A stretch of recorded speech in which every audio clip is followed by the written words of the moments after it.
നമസ്കാരം, ഞാൻ റജിന ഇസ്മായിൽ. അൽഖിലാൽ ഹോസ്പിറ്റൽസ് ആൻഡ് മെഡിക്കൽ സെന്റർ അവതരിപ്പിക്കുന്ന BMC ന്യൂസ് ലൈവിലേക്ക് സ്വാഗതം. SMCയിലെ അഡൽട്ട് ക്രിട്ടിക്കൽ കെയർ മെഡിസിൻ പരിശീലന പരിപാടിയുടെ അക്രഡിറ്റേഷൻ സർക്കാർ ആശുപത്രികൾ അംഗീകരിച്ചു. സൽമാനിയ മെഡിക്കൽ കോംപ്ലക്സിലെ അഡൽട്ട് ക്രിട്ടിക്കൽ കെയർ മെഡിസിൻ പരിശീലന പരിപാടിക്ക് സൗദി കമ്മീഷൻ ഫോർ ഹെൽത്ത് സ്പെഷ്യാലിറ്റീസിന്റെ അംഗീകാരം സർക്കാർ ആശുപത്രികൾ അംഗീകരിച്ചു. മെഡിക്കൽ പരിശീലനം മെച്ചപ്പെടുത്തുന്നതിനും ദേശീയ ആരോഗ്യ സംരക്ഷണ തൊഴിലാളികളുടെ കഴിവുകൾ നിക്ഷേപിക്കുന്നതിനുമുള്ള ബഹ്റൈന്റെ നീക്കത്തിലെ ഒരു സുപ്രധാന നാഴികക്കല്ലാണിതെന്ന് ഇതിനെ വിശേഷിപ്പിച്ചു.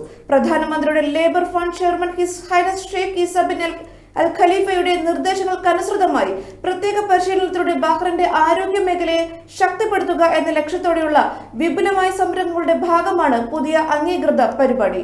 ആരോഗ്യ മേഖലയിലുടനീളമുള്ള 750 ബഹ്റൈനി ഡോക്ടർമാരുടെയും നഴ്സുമാരുടെയും വികസനത്തെ പിന്തുണയ്ക്കുന്നതിനാണ് ഈ സംരംഭം രൂപകൽപ്പന ചെയ്തിരിക്കുന്നത്. തംകീൻ, സുപ്രീം കൗൺസിൽ ഓഫ് ഹെൽത്ത് എന്നിവയുമായി സഹകരിച്ചാണ് ഇത് നടപ്പിലാക്കുന്നത്. 2025 ഒക്ടോബറിൽ തുടങ്ങി 2029 സെപ്റ്റംബർ വരെ നീണ്ടു നിൽക്കുന്ന ഈ 4 വർഷത്തെ പരിശീലന കോഴ്സ് ഉയർന്ന ഡിമാൻഡുള്ള മുതിർന്നവരുടെ ക്രിട്ടിക്കൽ കെയർ മേഖലയിൽ ഫിസിഷ്യന്മാരെ തയ്യാറാക്കുന്നതിൽ പ്രധാന പങ്ക് വഹിക്കുമെന്ന് ഗവൺമെന്റ് ആശുപത്രികൾ അറിയിച്ചു. Arab permanent committee on human റൈറ്റ്സിന്റെ 56ാമത് സെഷനിൽ നിയമകാര്യ മനുഷ്യാവകാശ ഡയറക്ടർ ജനറൽ പങ്കെടുത്തു. കെയ്റോയിലെ അറബ് ലീഗ് ആസ്ഥാനത്ത് നടന്ന Arab permanent committee on human റൈറ്റ്സിന്റെ 56ാമത് സെഷനിൽ വിദേശകാര്യ മന്ത്രാലയത്തിലെ നിയമകാര്യ മനുഷ്യാവകാശ director general doctor Yusuf Abdul Karim Bucheeri പങ്കെടുത്തു. മുൻ സെഷനിലെ ശുപാർശകൾ നടപ്പിലാക്കാൻ സ്വീകരിച്ച നടപടികളെക്കുറിച്ചുള്ള റിപ്പോർട്ട്, അറബ് മനുഷ്യാവകാശ സമിതിയുടെ പ്രധാന നേട്ടങ്ങളുടെ അവലോകനം എന്നിവയുൾപ്പെടെ നിരവധി പ്രധാന വിഷയങ്ങൾ കമ്മിറ്റി ചർച്ച ചെയ്തു. 2026 മാർച്ച് 16 ആചരിക്കുന്ന അറബ് മനുഷ്യാവകാശ ദിനത്തിൽ സൈബർ സ്പേസിലും കൃത്രിമ ബുദ്ധിയിലും മനുഷ്യാവകാശങ്ങൾ സംരക്ഷിക്കൽ എന്ന പ്രമേയം സ്വീകരിക്കാനും കമ്മിറ്റി സമ്മതിച്ചു. Arab charter on human rights കമ്മിറ്റിയുടെ ചെയർമാനായി തിരഞ്ഞെടുക്കപ്പെട്ട ഉപദേഷ്ടാവ് മുഹമ്മദ് അലി അൽ ഷഹിയെ കമ്മിറ്റി അഭിനന്ദിക്കുകയും കമ്മിറ്റിയിലേക്ക് തിരഞ്ഞെടുക്കപ്പെട്ട പുതിയ അംഗങ്ങളെ അഭിനന്ദിക്കുകയും അറബ് ലോകത്ത് മനുഷ്യാവകാശങ്ങൾ മുന്നോട്ട് കൊണ്ടുപോകുന്നതിൽ അവർക്ക് വിജയം ആശംസിക്കുകയും ചെയ്തു. LMRA 1132 പരിശോധനാ ക്യാമ്പയിനുകളും സന്ദർശനങ്ങളും നടത്തി. ജൂലൈ 13 മുതൽ 19 വരെ 1132 പരിശോധനാ ക്യാമ്പയിനുകളും സന്ദർശനങ്ങളും നടപ്പിലാക്കിയതായി ലേബർ മാർക്കറ്റ് റെഗുലേറ്ററി അതോറിറ്റി പ്രഖ്യാപിച്ചു. രാജ്യത്തെ എല്ലാ ഗവർണറേറ്റുകളിലും പരിശോധനാ ക്യാമ്പയിനുകൾ ശക്തമാക്കുന്നതിനും തൊഴിൽ വിപണിയുടെ സ്ഥിരതയെയും മത്സരശേഷിയെയും പ്രതികൂലമായി ബാധിക്കുന്നതോ രാജ്യത്തിന്റെ സാമ്പത്തിക സാമൂഹിക സുരക്ഷയെ ദോഷകരമായി ബാധിക്കുന്നതോ ആയ ഏതെങ്കിലും ലംഘനങ്ങളോ രീതികളോ പരിഹരിക്കുന്നതിനും സർക്കാർ ഏജൻസികളുമായി സംയുക്ത ഏകോപനം തുടരണമെന്ന് LMRA സ്ഥിരീകരിച്ചു. നിയമവിരുദ്ധമായ തൊഴിൽ രീതികൾ പരിഹരിക്കുന്നതിൽ സർക്കാർ ഏജൻസികളുടെ ശ്രമങ്ങളെ പിന്തുണയ്ക്കാൻ ലേബർ മാർക്കറ്റ് റെഗുലേറ്ററി അതോറിറ്റി സമൂഹത്തിലെ എല്ലാ അംഗങ്ങളോടും ആഹ്വാനം ചെയ്തു. ഇതിന്റെ ഫലമായി 12 നിയമലംഘകരെയും ക്രമരഹിതരായ തൊഴിലാളികളെയും കസ്റ്റഡിയിൽ എടുക്കുകയും 89 നിയമലംഘകരെ നാടുകടത്തുകയും ചെയ്തു. പരിശോധനാ ക്യാമ്പയിനുകളുടെയും സന്ദർശനങ്ങളുടെയും ഫലമായി നിരവധി നിയന്ത്രണ നിയമങ്ങളിലെ, പ്രത്യേകിച്ച് LMRA ബഹ്റൈൻ രാജ്യത്തിലെ റെസിഡൻസി നിയമങ്ങൾ എന്നിവയിലെ വ്യവസ്ഥകളുമായി ബന്ധപ്പെട്ട നിരവധി ലംഘനങ്ങൾ നിരീക്ഷിക്കാൻ കഴിഞ്ഞു. നിരീക്ഷിച്ച ലംഘനങ്ങൾ സംബന്ധിച്ച് നിയമ നടപടികൾ സ്വീകരിച്ചിട്ടുണ്ടെന്ന് അവർ ചൂണ്ടിക്കാട്ടി. BMC ന്യൂസ് ലൈവിൽ ഇനിയൊരു ഇടവേള.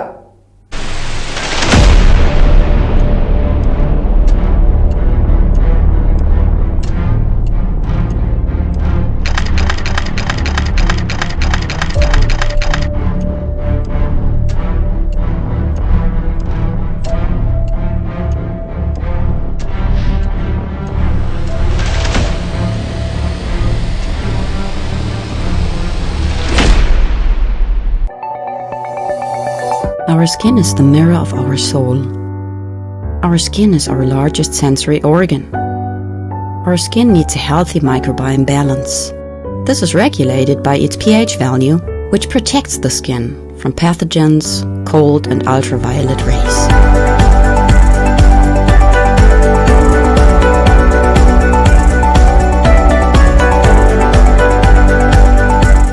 Sebamed protects your skin.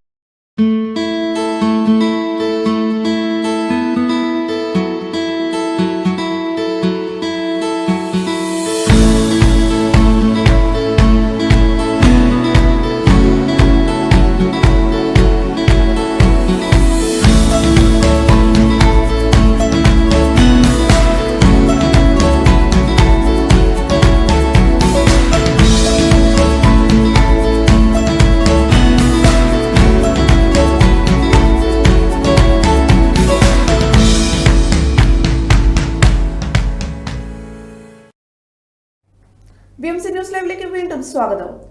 Mylapra പ്രവാസി സൗഹൃദ ചാരിറ്റബിൾ ട്രസ്റ്റ് ഹാർമണി 2025 സംഘടിപ്പിച്ചു. മൈലപ്ര പ്രവാസി സൗഹൃദ ചാരിറ്റബിൾ ട്രസ്റ്റിന്റെ നേതൃത്വത്തിൽ പ്രവാസി കൂട്ടായ്മയുടെ കുടുംബ സംഗമം ഹാർമണി 2025 മൈലപ്ര സെന്റ് ജോർജ് ഓഡിറ്റോറിയത്തിൽ വെച്ച് നടന്നു. പ്രവാസി സൗഹൃദ ട്രസ്റ്റിന്റെ പ്രസിഡന്റ് മുരളി എസ് പണിക്കർ അധ്യക്ഷത വഹിച്ച ചടങ്ങിൽ harmony 2025 general convener Binu Manohar ഏവർക്കും സ്വാഗതം ആശംസിച്ചു. സമ്മേളനം സംസ്ഥാന വനിതാ ആരോഗ്യ ശിശു വികസന വകുപ്പ് മന്ത്രി വീണ ജോർജ് ഉദ്ഘാടനം ചെയ്തു. മൈലപ്ര പ്രവാസി സൗഹൃദ ട്രസ്റ്റിന്റെ ആദ്യ മെമ്പർഷിപ്പ് സക്കറിയ ഫിലിപ്പോസിന് നൽകി. ഈ വർഷത്തെ ചാരിറ്റി പ്രൊജക്ടായ പ്രവാസി സ്നേഹ സ്പർശത്തിന്റെ ഉദ്ഘാടനം Konni MLA advocate KU Janeesh Kumar നിർവഹിച്ചുകൊണ്ട് തുക പ്രവാസി സ്നേഹ സ്പർശം എക്സിക്യൂട്ടീവ് കമ്മിറ്റിക്ക് കൈമാറുകയും ചെയ്തു. പ്രസ്തുത ചടങ്ങിൽ മൈലപ്ര ഗ്രാമപഞ്ചായത്തിലെ പ്രമുഖ വ്യക്തിത്വങ്ങളെയും പരമ്പരാഗത കർഷകരെയും പ്രവാസി സൗഹൃദ കൂട്ടായ്മയിലെ 10ാം ക്ലാസ് 12ാം ക്ലാസ് ഉന്നത വിജയം നേടിയ കുട്ടികളെയും ആദരിക്കുകയും ചെയ്തു. Konni block panchayat member LC Esho, Mylapra ഗ്രാമപഞ്ചായത്ത് president Rajani Joseph, vice president Mathew Varghese, 7ാം ward member KS Prathapan, Rani Thomas, Hari Namboothiri എന്നിവർ ആശംസകൾ അറിയിച്ച് സംസാരിച്ചു.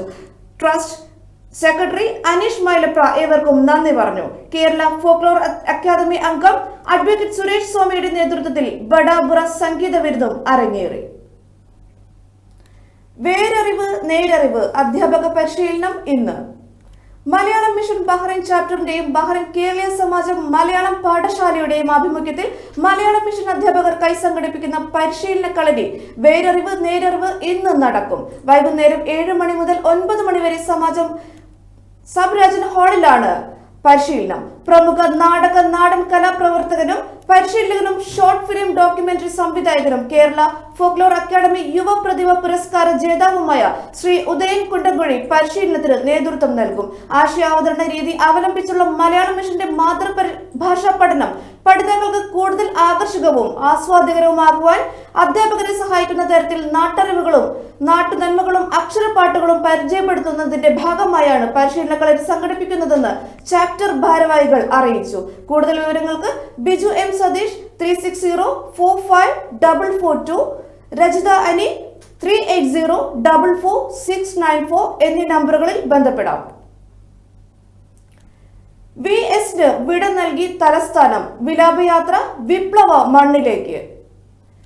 തലസ്ഥാന നഗരത്തോട് വിട ചൊല്ലി കേരളത്തിന്റെ സമരനായകൻ VS അച്യുതാനന്ദന്റെ ഭൗതിക ശരീരവും വഹിച്ചുകൊണ്ടുള്ള വിലാപയാത്ര തലസ്ഥാനത്ത് നിന്ന് ജന്മനാടായ ആലപ്പുഴയിലേക്ക്. VSനെ ഒരു നോക്ക് കാണാൻ അണമുറിയില്ലാതെ ജനപ്രവാഹമാണ് സെക്രട്ടേറിയറ്റിലെ ദർബാർ ഹാളിൽ ഉണ്ടായിരുന്നത്. മരണവാർത്ത അറിഞ്ഞതു മുതൽ സമൂഹത്തിന്റെ നാനാതുറകളിൽ നിന്ന് തലസ്ഥാനത്തേക്ക് അനേകം മനുഷ്യർ ഒഴുകിയെത്തുകയും ചെയ്തു. നീതിക്കും ജനാധിപത്യത്തിനും വേണ്ടി അക്ഷീണം ശബ്ദമുയർത്തിയിരുന്ന സഖാവ് VS അച്യുതാനന്ദന്റെ വിയോഗത്തിൽ ബഹ്റൈൻ OICC, പ്രവാസി വെൽഫെയർ, ഹോപ്പ് ബഹ്റൈൻ, ബഹ്റൈൻ പ്രതിഭ, ഗുരുദേവ സോഷ്യൽ സൊസൈറ്റി എന്നീ സംഘടനകൾ അനുശോചനം രേഖപ്പെടുത്തി. കമ്മ്യൂണിസ്റ്റ് പ്രസ്ഥാനത്തിന്റെ അന്തസത്ത ഉൾക്കൊണ്ട് സൂര്യതേജസ്സായി മിന്നിത്തെളിഞ്ഞ രാഷ്ട്രീയ നേതാവിന് NRI council of India, Bahrain Malayali business forum, Pathanamthitta ജില്ലാ പ്രവാസി association, lights of kindness, Bahrain Navakerala, voice of Alleppey, ICF എന്നീ സംഘടനകൾ ഉൾപ്പെടെ അനുശോചന സന്ദേശം അറിയിച്ചു.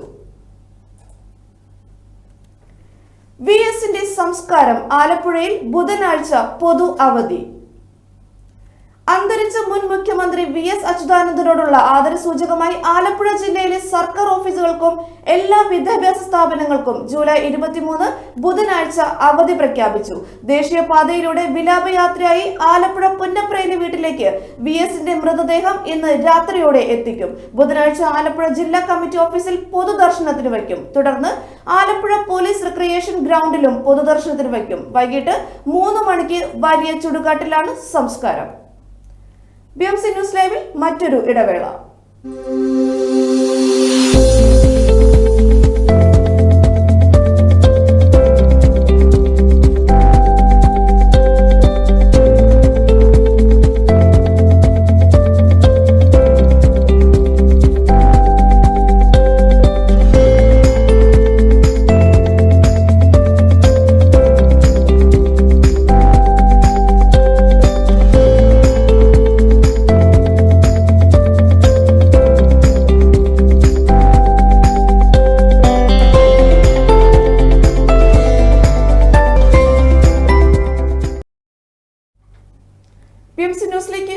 സ്വാഗതം. BJP നേതാവ് C. സദാനന്ദൻ രാജ്യസഭ MP ആയി സത്യപ്രതിജ്ഞ ചെയ്തു. BJP നേതാവ് C. സദാനന്ദൻ രാജ്യസഭ MP ആയി സത്യപ്രതിജ്ഞ ചെയ്തു. മലയാളത്തിൽ ദൈവനാമത്തിലായിരുന്നു അദ്ദേഹം സത്യവാചകം ചൊല്ലി ചുമതലയേറ്റത്. C. സദാനന്ദനെ കൂടാതെ അഭിഭാഷകൻ ഉജ്ജ്വൽ നിഗം, മുൻ വിദേശകാര്യ സെക്രട്ടറി ഹർഷവർദ്ധൻ ശൃംഗ്ല, ചരിത്രകാരിയും അധ്യാപികയുമായ മീനാക്ഷി ജെയിൻ എന്നിവരും രാജ്യസഭാ അംഗങ്ങളായി സത്യപ്രതിജ്ഞ ചെയ്തു. 4 പേരെയും രാഷ്ട്രപതി ദ്രൗപദി മുർമുവാണ് രാജ്യസഭയിലേക്ക് നാമനിർദ്ദേശം ചെയ്തത്. ഉപരാഷ്ട്രപതി ജഗ്ദീപ് ധൻഖറാണ് സത്യവാചകം ചൊല്ലിക്കൊടുത്തത്. കണ്ണൂർ ജില്ലയിലെ മട്ടന്നൂർ സ്വദേശിയായ C. സദാനന്ദൻ BJP സംസ്ഥാന വൈസ് പ്രസിഡന്റ് കൂടിയാണ്. 1994 ജനുവരി 25-നുണ്ടായ RSS CPM സംഘർഷത്തിൽ അദ്ദേഹത്തിന് 2 കാലുകളും നഷ്ടമായിരുന്നു. 2016-ലും 2021-ലും നിയമസഭാ തിരഞ്ഞെടുപ്പിൽ കൂത്തുപറമ്പിൽ BJP സ്ഥാനാർത്ഥിയായി മത്സരിച്ചെങ്കിലും പരാജയപ്പെട്ടു. 2016-ൽ സദാനന്ദന്റെ നിയമസഭാ തിരഞ്ഞെടുപ്പ് പ്രചാരണത്തിന് പ്രധാനമന്ത്രി നരേന്ദ്രമോദിയും എത്തിയിരുന്നു. ജഗ്ദീപ് ധൻഖർ പടിയിറങ്ങി. Indian vice president Jagdeep Dhankhar ആരോഗ്യപരമായ കാരണങ്ങളാൽ രാജി സമർപ്പിച്ചിരുന്നു. പ്രസിഡന്റ് ദ്രൗപദി മുർമുവിന് നൽകിയ രാജിക്കത്തിൽ ആരോഗ്യ സംരക്ഷണത്തിന് മുൻഗണന നൽകുന്നതിനും വൈദ്യോപദേശം പാലിക്കുന്നതിനുമായി ഭരണഘടനയുടെ ആർട്ടിക്കിൾ 67A അനുസരിച്ച് ഉടനടി പ്രാബല്യത്തിൽ വരുന്ന തരത്തിൽ ഇന്ത്യയുടെ വൈസ് പ്രസിഡന്റ് സ്ഥാനം ഞാൻ രാജിവയ്ക്കുന്നു എന്ന് അദ്ദേഹം വ്യക്തമാക്കി. 74 വയസ്സുകാരനായ ധൻഖർ 2022-ലാണ് ഇന്ത്യയുടെ ഉപരാഷ്ട്രപതിയായി അധികാരമേറ്റത്. 2027 ഓഗസ്റ്റ് വരെയായിരുന്നു ഈ സ്ഥാനത്തുള്ള അദ്ദേഹത്തിന്റെ കാലാവധി. പാർലമെന്റിന്റെ മൺസൂൺ സമ്മേളനത്തിന്റെ ആദ്യ ദിവസമാണ് അദ്ദേഹത്തിന്റെ രാജി.